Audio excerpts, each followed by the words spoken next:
Hello everyone and welcome back to a brand new episode of NASCAR Heat 3 Career Mode. Today we are going to Dover in the Xfinity Series with Hailie Deegan and myself in the Cup Series, the first race of the second round, the round of 12 in the playoffs. So we look to have a good finish. We won this race in the spring, so we're trying to do it again here today. Hopefully we can at least just get a top 5 out of this race and we'll be in very good shape as you see the 4 drivers currently on the outside looking in. But we go to the Xfinity Series. Hailie Deegan had a decent qualifying effort. She started in the 8th position, going down into turns 1. You see the 2 and the 20 on the front row of Matt Tifft and Christopher Bell. Now as it came through out of turn 2 down the back straightaway, Hailie would slowly kind of work her way up. By the time she came into turns 3 and 4 trying to run that top line, and it did not work very well, so she got back in line alongside the 19 of Brandon Jones. By the time we came to about the midway point of this race, she had worked her way up, battling for 6, taking 6 away from Ryan Reed in the number 16 car through turns 3 and 4.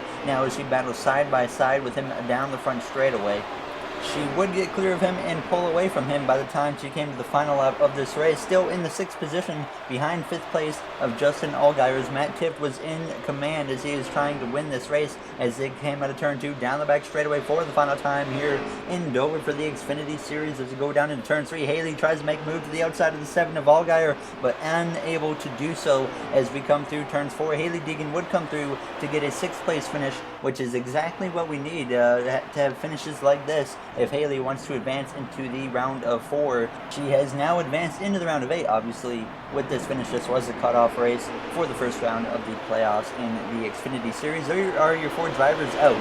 Tyler Reddick, Cole Custer, Spencer Gallagher, and Ryan Truex all have been eliminated from the playoffs, and then we have the 8 drivers left over that will fight to make this final round here for 4 drivers going for a championship in Homestead. But now it is time to set our focus onto the Cup Series event. Like I said earlier in the episode, that we won at this racetrack earlier this season, so we're trying to do that again. We kind of got lucky last season to get put into the lead, so we might need a little bit of luck this time as well to get put into the lead. Usually the AI will run in one lane here, which will certainly be an advantage to myself, but as we come to qualifying, we made it to the 3rd and final qualifying session, coming through turns 3 and 4. We had a good qualifying effort last time here, and we're going to have it again as we come down the front straightaway. We come across the line to hit a 22.716, and we will qualify P5 for the first race of the playoffs in round 2. Today, the Monster Energy NASCAR Cup Series playoffs picks up in Dover, Delaware. This race marks the beginning of the round of 12 after 4 drivers were eliminated in Charlotte last week. If those remaining 12 wish to move on, they'll have to conquer the formidable Monster Mile, a concrete oval with 24 degrees of banking in the turns and 9 degrees of banking in the straights. The drivers are ready. Miles the Monster is ready. So pull up a chair. NASCAR Playoff Racing is coming up next. All right, we are ready to get going here in Dover. Martin Truex Jr. and Clint Boyer on the front row. Reed Sorensen apparently is well prepared for this race, so they might actually run top 30. Martin Truex Jr., like I said, on the pole, and Jimmy Johnson failed technical inspection. A playoff contender starting in the back. He has 2 wins this season. He's trying to make it 3 now as we go and get ready to start this race in Dover. Starting behind the 78 and the 18 of Truex and Busch. The green flag is out in Dover. We are underway to start the round of 12 in the playoffs. Just a handful of races left in this number 1 car for myself before we move over to Stuart Haas Racing next season. Car not yet to be confirmed, but you will certainly hear what car I will be driving shortly. But we will be going to Stuart Haas in the 2019 DOC as we head down into turns 3. Truex clear for the lead as we move up the track into turn 3. I overshot just a little bit, allowing my teammate Kyle Larson to look to my inside down the front straightaway across the line. We fall back to P6 as we try to battle our teammate Larson into turns 1 and 2, but the outside line just isn't working on the start now as we try to clear Daniel Suarez down the back straightaway as we just about clear him, and we do as we get to fall in line behind our teammate of Larson as we sit in the 6th position. So we lost 1 spot on the opening start. Not too bad. We're in a position right now that we really are perfect to be in because we have a decent buffer over the cut line in the playoffs already. So if we can just finish in the top 5 or 6 in each stage in this race, we're going to have a big gap to the cut line going into Talladega. And by the time it came to lap 4, you see Kyle Larson got to the inside of Clint Boyer, which allowed me to get to the inside of the 14 as well well as we come down the front straightaway. Not quite to his inside yet, but as we head down into turns 1 now, looking to the inside of Clint Boyer through turns 1 and 2, side by side, trying to move ourselves back into the top 5, and we would easily clear him and look to the outside of our teammate Kyle Larson as we go down the back straightaway. But we were unable to make that move happen as we would fall back in line behind our teammate of Larson through turns 3 and 4. And by the time we came to about the midway point of this stage, Clint Boyer did actually get back past me, so I drifted back to the 6th position, and you see up ahead Martin Truex Jr. has actually put a gap between himself and the rest of us here from 2nd on back, so we were all kind of stuck here. Like I said before, the AI really like to run the bottom line, which is actually an advantage to me. It's like Martinsville, where they will all run the bottom, so when they get to lap traffic, they rarely do anything, and I can just drive by on the top, so usually I stay in line for a little bit to accommodate to the stupidness of the AI at some tracks now, as we look to the outside of Boyer, though, down the back straightaway, trying to make a move to get back into the top 5, and we were unable to do so, and Ryan Blaney joined the party and looked to my inside on lap 17 as he was lurking behind, and now he's trying to make the move on my inside as we come down the back straightaway as we drift backwards to P7, unable to stay ahead, so I would have to give up the spot to him and fall down in line as Truex continued to run away at this point in the first stage. And you see on pit road the 41 of Kurt Busch, another playoff contender, is currently on pit road with a blown engine, so huge playoff implications for Kurt Busch now as we come out of turn 2 down the back straightaway as we are now dealing with lap traffic. And like I said, the AI, they're all running the inside line as we get into the back of Blaney and actually pick up a little bit of front end damage, as I wasn't expecting that much of a checkup.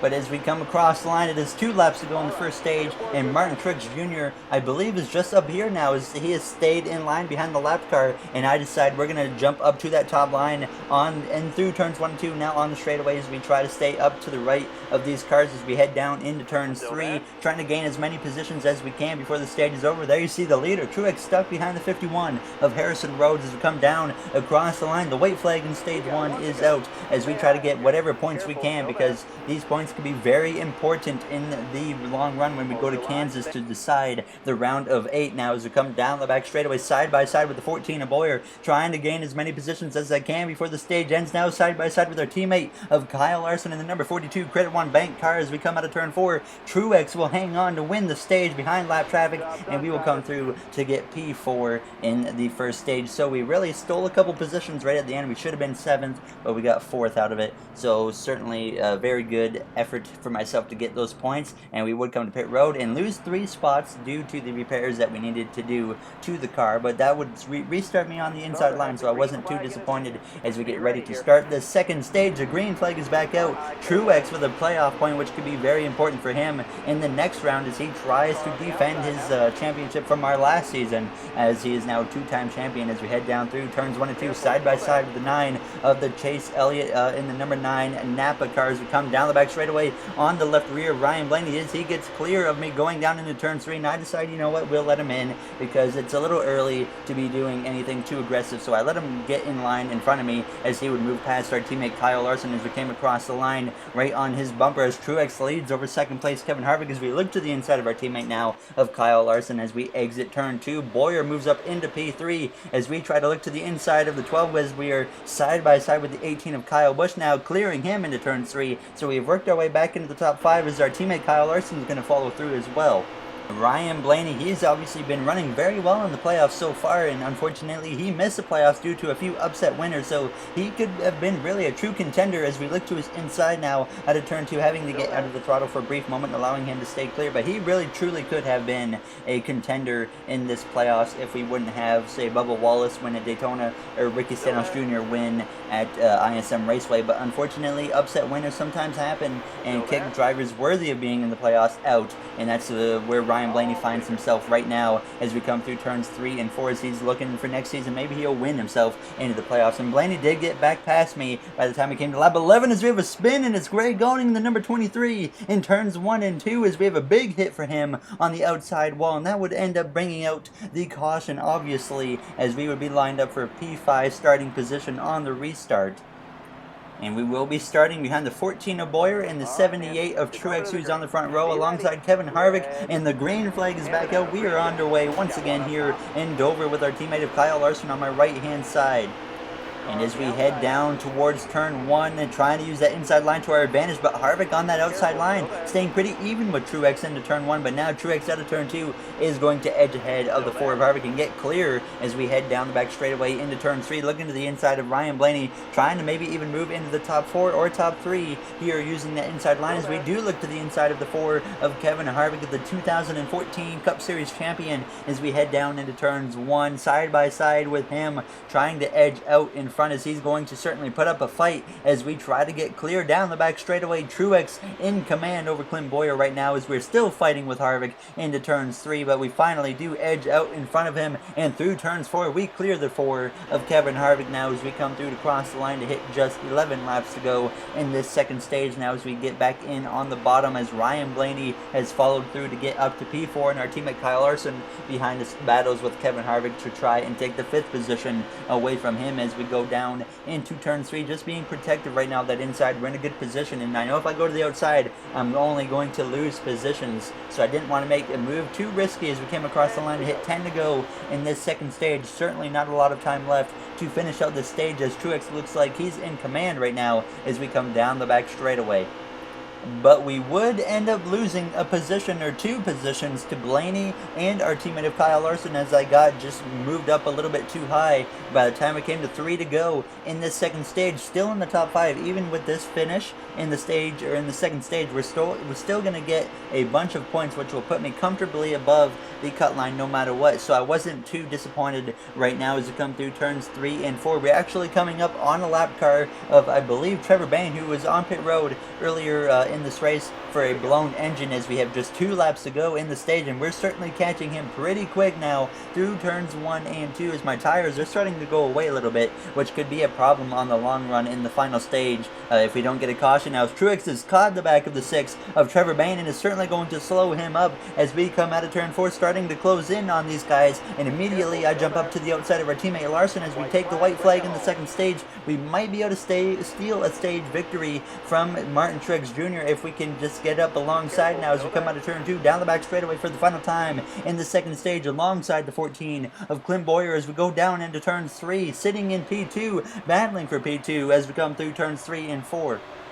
Martin Truex Jr. will win the second stage as we come through to get P3 as Clint Bowyer would edge me out for the second position now as we have a great finish in both stage 1 and 2, so certainly setting us up well in points as we would come back to pit road to take 4 tires and 2 cans of fuel, and everybody pitting, which surprised me. Usually when we get a caution in the middle of a stage we have a bunch of guys in the back that stay out, so I was very happy to see that as we get ready to start the final stage in P3 behind Martin Truex Jr. in the number 78 as we get ready to go green in his final handful of races in that car as we are green and underway in the final stage, giving him a big shot to the bumper as he was certainly not as fast as I expected on this restart as we head down into turns 1 on the inside of Clint Bowyer. Our teammate Kyle Larson in the number 42 car follows through as we come down through turns 1 and 2, just about clearing Bowyer down the back straightaway, but he will fight back on my outside as we head down into turns 3 and 4 side by side with him as we try to clear him, and we do, and move into the second position behind Martin Truex Jr. as we come across the line now to complete the first lap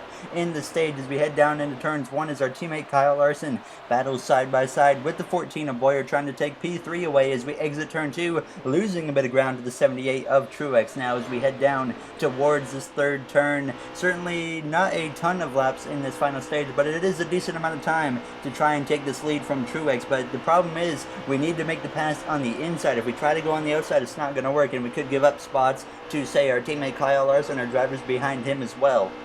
But me and Truex would pull away from traffic, or from the cars behind us a little bit. By the time I came to lap 68 with 33 to go in the race, I started trying to make some moves. We looked to the outside of the 78 of Martin Truex Jr. trying to take this lead away as we have a chance to lock ourselves into the round of 8, the final round before the final 4 is decided in the playoffs, as we're trying to make that outside work on Truex, but it just isn't happening as we exit turn 4. As when me and Truex are battling, it's certainly allowing the cars from behind to to close in on us now as we fall back in line for a moment behind the 78 of Martin Truex Jr. as we exit turn 2, and we really just need to try and build up the gap, or build up a run on the inside and then pass him, but it's not happening. By the time we come to lap 77, still unable to find a way past the 78 of Truex as we get into the wall on the exit of turn 2, and that's certainly going to add some damage to the car, as that was just simply a driver error on that one. That wasn't the car being tight. I just simply misjudged the exit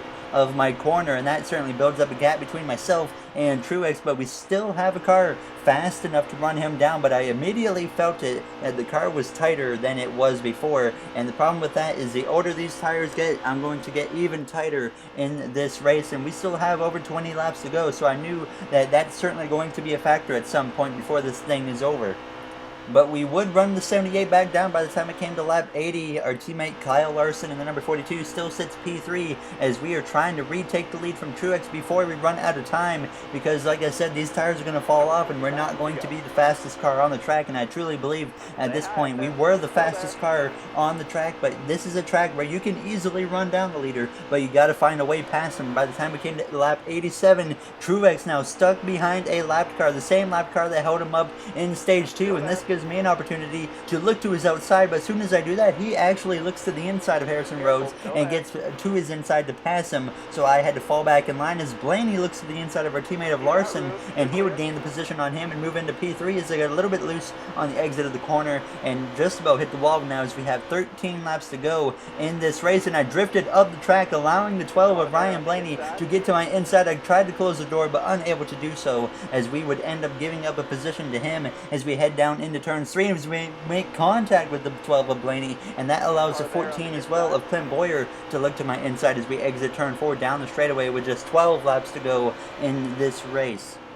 So we would give up the position to Clint Boyer through turns 1 and 2, and our teammate Kyle Larson would also start closing in. By the time we came around the track to lap 90, we're on the bumper of the 32 of Matt Benedetto, who's a lap down, so we force it in the middle of a 3 wide, trying to work our way back forwards as the 78 of Truex still stuck behind lap traffic. So I'm making this outside work finally as we take a side-by-side for the lead with Martin Truex Jr. into turns 3 and 4, a chance to take the lead and win this race and punch our ticket into the round of 8 early as we force him down the track a little bit now as we jump back up to the top. Clint Boyer is going to follow me on the top line, which will give him a chance to move up as well.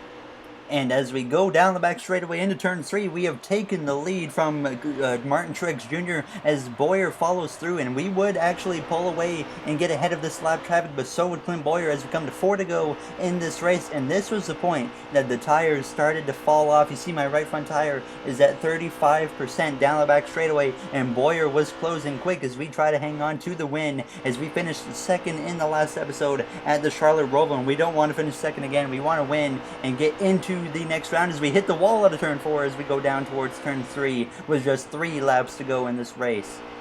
And at this point, I was starting to get very concerned with this car as we exit turn 2 down the back straightaway. Boyer is there as we go down into turn 3, closing in on lap traffic, but they are too far ahead as we give up the bottom lines. I could not keep the car down, and that allows the 14 of Boyer to look to my inside as we come across the line. It is 2 laps to go side by side for the lead with the 14 of Boyer, who we battled with a few times earlier in this event now as we battle side by side as he clears me on the exit of turn 2 as we fall back to the second position as we're in a similar position to what we were in the last episode in the Charlotte Roval on the back bumper of the leader going down towards the final lap of this race as we exit turn 4. The white flag is in the air as we are looking like we might finish second again as we come through turns 1 and 2 for the final time here in Dover Speedway as Boyer tries to punch his ticket into the next round of the playoffs as we come down the back straightaway, building up a run now as we go down towards turn 3 for the final time. We try to hit him in the bumper as we hit him, but he does not budge as we go up the track, getting everything I can, and as I nail the wall on the exit of turn 4,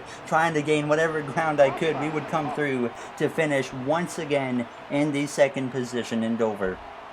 So a very disappointing finish for myself as we had a chance to punch our ticket into the round of 8 without having to go to Talladega or Kansas with any worries. We struggled at Talladega where we flipped over and hit the cash fence earlier this season and DNF'd, and Kansas, we've struggled there. But you see the points, we are 38 points to the good, so we have a good buffer going into Talladega, so I'm not too concerned. Jimmy Johnson out right now, and so is Elliott and Kurt Busch, who blew an engine, so it's understandable why he is out.